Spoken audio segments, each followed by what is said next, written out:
So this will be the part 2 of the animals, and we are starting with asexual reproduction. So last class we saw about sexual reproduction in animals and the types. So we are going to see about asexual reproduction.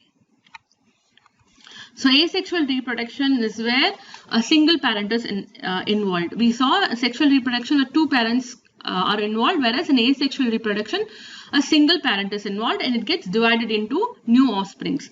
So example for this type of reproduction is Hydra and amoeba.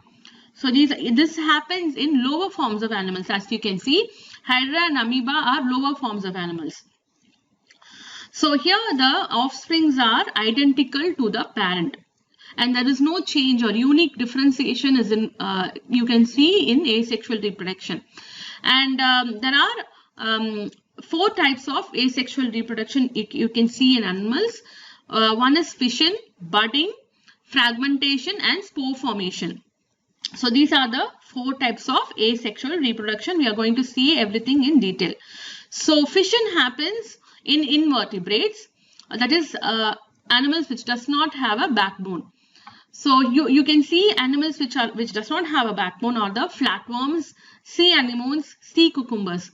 All these animals is where the fission is involved. In fission, what happens? They divide into 2 halves. The animal itself will get divided into 2 halves. The 2 halves will regenerate, okay, into the other part. So whatever part is left, it will regenerate the other extra parts after division. So now this one part it will regenerate to a big animal, that is a fully formed animal. The other part will regenerate into a fully formed animal. So from one parent you get 2 offsprings you get. So here in budding, what happens? There is a outgrowth of a body part will happen. A small bud or a outgrowth of the body will happen, and this bud will get separated from the parent, and then this will grow into a new individual. So from one parent, one bud is formed. So this example I can give is for this is Hydra and coral. So these are the examples for budding. Whereas in fragmentation, what happens? Fragments, it will break into fragments. So the individual will get fragmented, and then each part will regenerate into a new animal.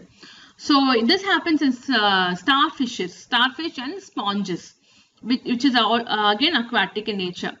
So this fragmentation can happen accidentally also. So accidentally in the sense, if one arm of the starfish gets cut, that arm will regenerate into a new starfish. So accidental damage can also happen, like from the predators, or it will predators will try to eat these animals, and they get hurt, they get injured, and from that leftover part they can regenerate the whole animal.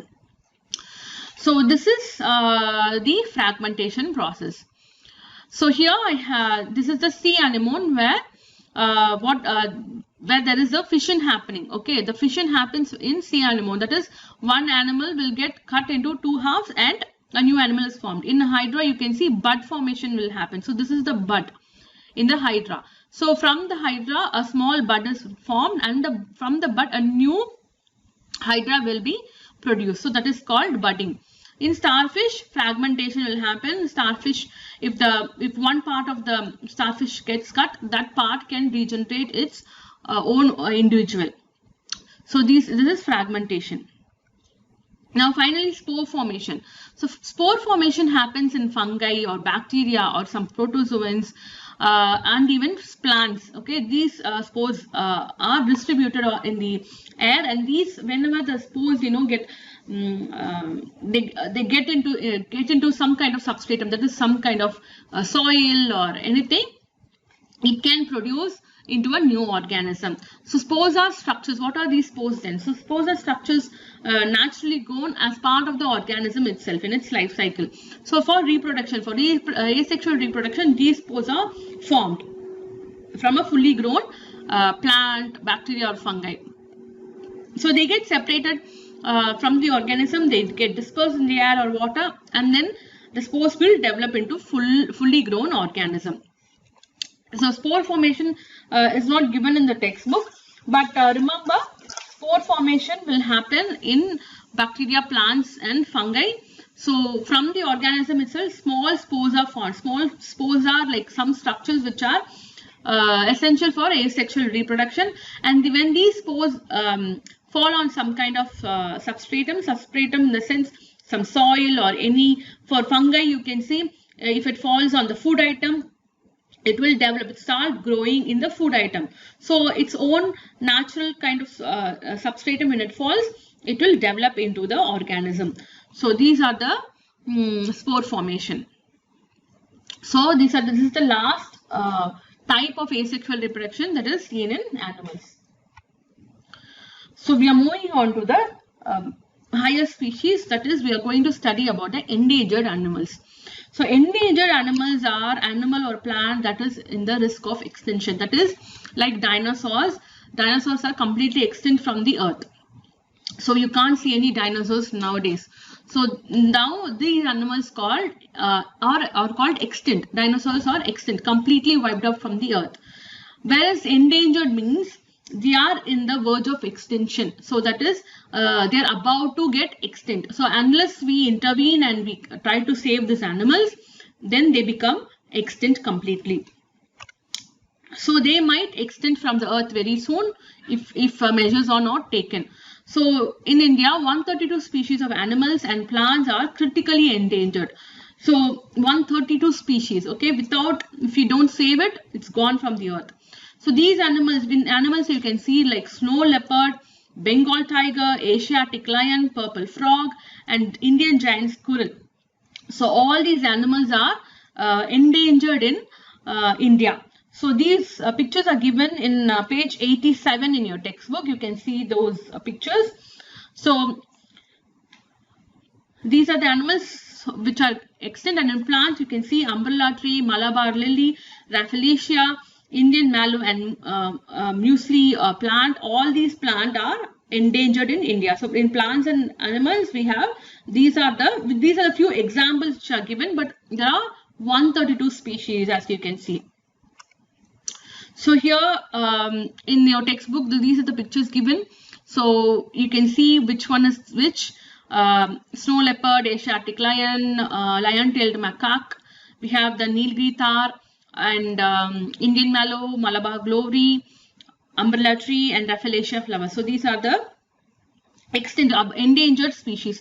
Whereas the squirrel that is given in page number, one second. Okay, the giant squirrel is given in page number 91. You can see there is a squirrel which is reddish in color. So that is the giant squirrel which is actually kind of extinct. Okay, Indian giant squirrel is kind of extinct. Purple frog, the picture is not given. You can actually Google and search for the purple frog if you'll get it. So these are the plants and animals which are endangered in India. So what are the causes? What are the causes for this and why these animals are endangered? So because these forests, they are providing food and shelter for these animals. Humans are destroying the forest. So we are cutting down the trees, deforestation that is happening because of human activity. We are trying to, build buildings, cutting down the trees. So these animals are out of their food and shelter. So they are dying because of that. We are hunting and poaching these animal products. So we are hunting for the skin, their horns, the teeth. So many valuable items we get from the animals. So we are killing them. And also due to pollution, air pollution and water pollution due to human activity. So they die because of the pollution also. So what is happening here is we are destroying the forest and people are living there in the forest. We are building houses in the forest areas and we are living there. So that's why their habitat is lost. Where will the animals go for food and shelter? So that's why they are endangered. They cannot survive. Pesticides and chemicals which we are using, the insecticides and pests which we putting on the crops, they are also destroying the animals. So they are poisonous for the animals also. And also certain plants will also die because we are using too much of pesticides and chemicals. So finally you can see natural disasters. Natural disasters like floods and forest fires, cyclones, all these are destroying the forest. So when for example recently there was an Amazon forest fire. There was a forest fire in Australia as well. So these forest fire actually destroyed acres and acres of the forest. So because of these, the habitat is lost for the animals and they die because of it. Because of the fire also, they also lose their habitat, and also food is also lost because of the natural disasters. So they die because of these causes. So how do we have to save these animals? So we human beings are we are in the top level of the food chain. That is, we are the most grown or most intelligent species of the animals. So we are the ones who has to save these endangered species. So how do we have to save them? So hunting and poaching of these animals should be prohibited. So it has to come to a stop, hunting and poaching. So we should not pollute the environment. We should take the responsibility to save the environment, not to pollute it. So limit the plastic and recycle the products. So limit the use of plastic and other waste materials. We should not throw it in the environment, and also recycle whatever we are using. So don't throw it away, everything. Pesticides and chemicals which pollute the environment should be limited. So we have to plant more trees also. So we are cutting down trees. Of course, we need trees for timber, we need for wood, for so many purposes, for the furniture. So everything we are using wood. So when we cut down one tree, we have to plant 2 trees in that place. So that's how we can reduce deforestation, right? So if you are going on cutting down our trees, nobody is there to plant a tree.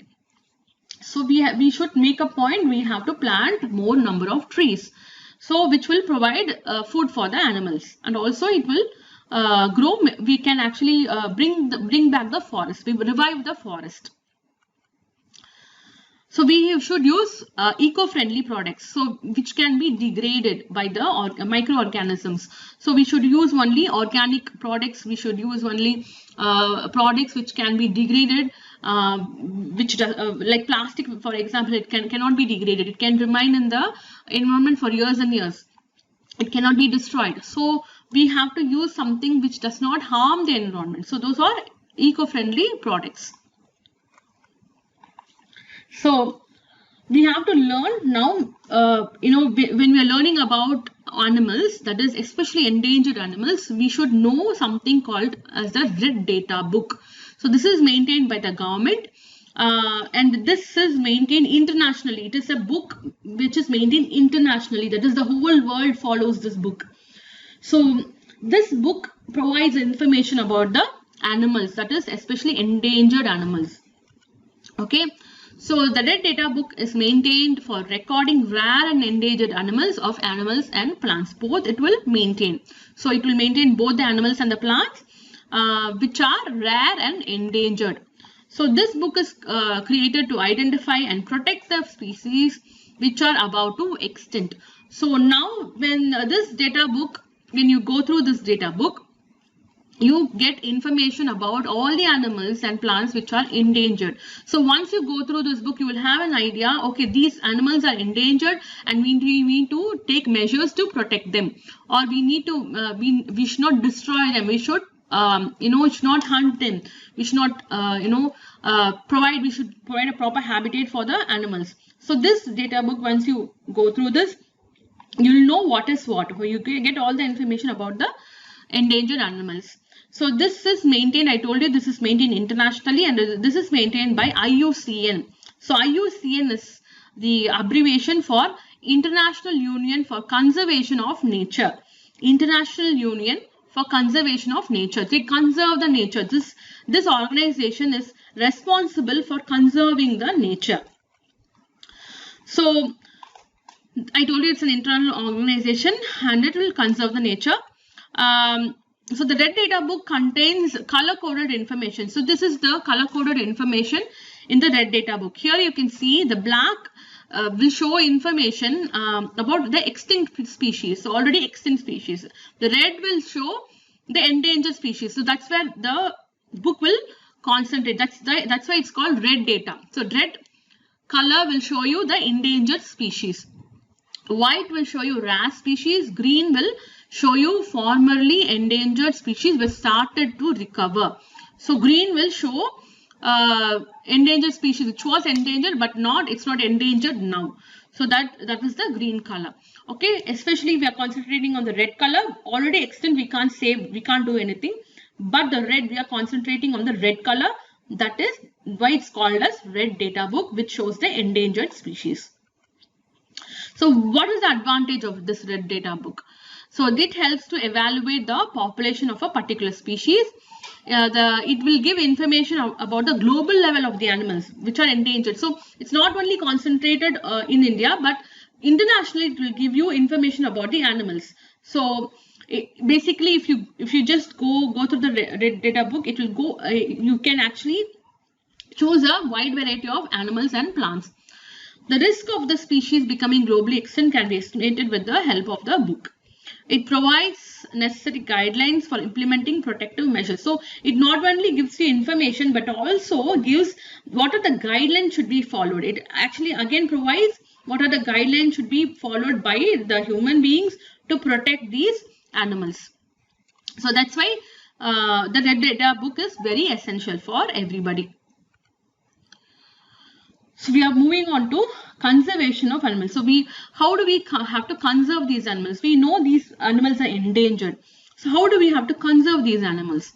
So when you start thinking about conserving, we need to conserve we say we need to conserve the biodiversity. Biodiversity means we are living in a place where it is diverse. So plants are diverse. Diverse means different or unique. So we are living in an environment where plants are unique and they are different. Animals are unique and different. So that's why it's called diverse. We are living in a diverse environment. That's why it's called as biodiversity. So it is a term used to describe different plants and animals, microorganisms, insects, etc. that are found in the earth. So we have to conserve this biodiversity, that is different animals and plants and microorganisms, insects. We have to conserve everything which is in this environment. So what does, I just told you what is this conservation of biodiversity. So we have to protect, maintain and recover the endangered animals and plant species. That's why we have to conserve this biodiversity. And only one which can save is human beings. So not anything else. Okay. So we are the ones who can think. We are the intelligent human beings. We are intelligent among all the animals. So only we can do it. So conservation means, how do we conserve? What does this term conservation means? It is the protection, prevention, management of wildlife and natural resources. That's what conservation means. So we have to protect, prevent, manage and manage the wildlife. So it is called conservation. So in India, how do we have to conserve them? So what are the things which the government has done to conserve these animals? So they have two types of conservation techniques which are followed by the government. One is national parks, the other one is wildlife sanctuaries. So national parks in India, there are around 73 national parks, whereas 416 there are 416 wildlife sanctuaries. So these are the two ways where the government stepped in and they started to conserve the animals and plants in the form of national parks and wildlife sanctuaries. So here we are going to see the difference, or what are these national parks and wildlife sanctuaries. So in national park, we have an area which is secluded, which is completely differentiated from the rest of the land, and this is strictly reserved for the wildlife. Okay, this is where only the animals can live. No human activity is permitted in this national park. And the activities like forestry, grazing or cultivation is not permitted. So any human activity, as you can see, it's not permitted. Nobody can enter. Okay, nobody can enter these national parks. So it is completely reserved for the animals alone. So no private ownership is allowed. So you cannot own a land in this national park privately. So you cannot use it for your own use. Okay, so nobody can do it. So they cover around 100 to 500 square kilometers. So this is the maximum amount of kilometers you can actually can reserve for the national park. So this is completely owned by the government. Okay, you can see a lot of animals in there. Okay, so in India there are many national parks. As I said, there are 73 national parks, but here are few important national parks which are present in India. So you can actually go through that in page number 89 in your textbook. So I have given a few important points to remember in this. So other points, there are few points which where a lot of animals which are present that you can go through in the textbook. Okay. So if you have any questions after going through, you can ask me. I'll be available in the Zoom class. So here I told you the national parks, few national parks are given here. The first one is Jim Corbett National Park, which is present in Nainital in Uttarakhand. So this is this national park is especially some national parks actually they have a lot of animals, but certain national parks will conserve one type of animal. Okay, here this Jim Corbett National Park is conserving animals, especially tiger. So tigers, Bengal tigers are actually very native to our country, very native to in India. In India, it can be tigers, Bengal tigers can be present only in India, not any other country. So this is very native to our country, and these tigers are endangered now. So there have been lot of hunting and poaching. There was no regular rules for hunting. So now government has stepped in to conserve these tigers. So this national park, Jim Corbett, is conserving the tigers. In Gir Forest National Park, the second one is Gir Forest National Park, that is located in Gujarat. Here they are conserving the Asiatic lions. In Kaziranga National Park, which is present in Assam, they are conserving one-horned rhino. So when I put something like this, it will be easy for you to understand. So you can see the name of the national park, location, and then what animal they are preserving. So in Sundarban, you can see it is in West Bengal, in the Ganges Delta. The animal is again Bengal tiger. In Kanha National Park, it is in Madhya Pradesh. They are again conserving tiger. Main animal, so I am telling the main animal is tiger. There are other animals also present along with the tiger, but mainly they are concentrating on the tiger. In Periyar National Park, which is in Tekadi, Kerala, they have the majestic, they are conserving the majestic elephants. In Gindi National Park, that is located in Chennai, they have a variety of animals. They preserve a variety of animals here, and that is given in page number 90. Okay, yeah, you can see in page number 90 what are the animals that are present. I think you can read through that and you can understand from the book itself. So if you have any questions, I'll get back to you. So when you see something like this, you can understand easily. That's why I have given a tabular column, something like a flow chart like this.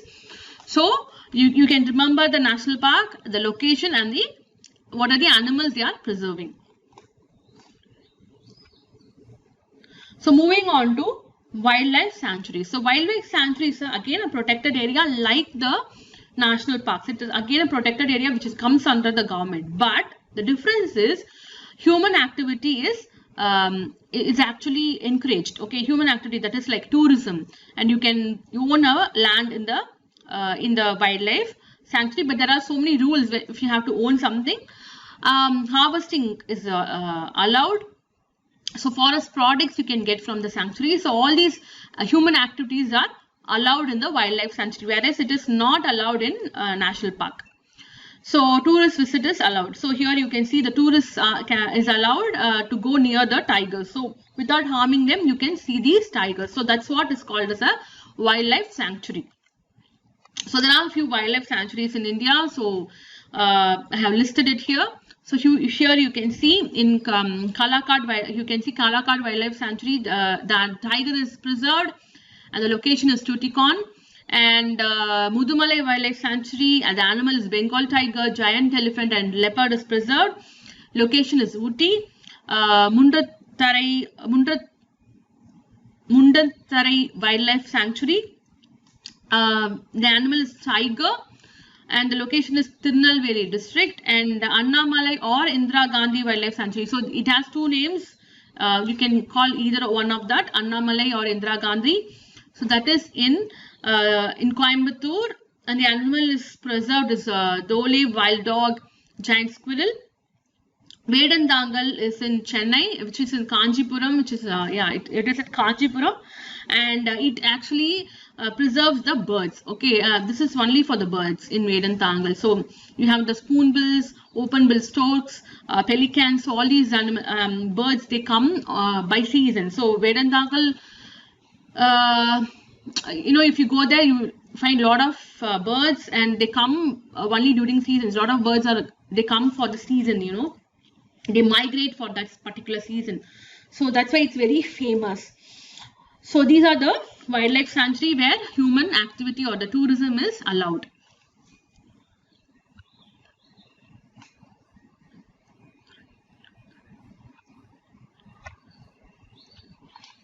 So what are the advantages? So advantages is species can be adapted to their habitat. Species can interact with each other. Basically, there are zoos also where you take the animals from their habitat and preserve in a artificial or man-made habitat. So now, but when you preserve these animals in their own habitat without the human activity, now they can adapt to their own habitat itself. So they does not struggle because of the change of the habitat, as in the case of zoos. So these species can interact with each other also because they are remaining in their own habitat. So as I told you, it is maintained in their own habitat. It is less expensive to maintain them, because in the case of zoo, you have to build an environment where it is very helpful for the animals. So in this case, in a national park or in a wildlife sanctuary, there is no need to build an environment which is suitable for the animal. You can actually preserve them in their own environment. So that is not very expensive. Okay. So prevention of cruelty to animals. So this is the final part of this chapter. So how do we have to prevent the cruelty to the animals? So that's where the Blue Cross comes in. We are actually going to study about Blue Cross a little bit. So what we are doing is capturing, trapping these animals, poisoning these animals. So that's what we are doing. Cruelty. Humans are actually very cruel to these animals. So the Animal Welfare Board of India and the National Institute of Animal Welfare are the government organization which work for the welfare of the animals. So these two organizations, they work for the welfare of the animals. They are the Animal Welfare Board of India and the National Institute of Animal Welfare. So these are government, some are government and some are private. Okay, some are private welfare organizations, that is NGOs. Non-government organizations are called NGOs. So they also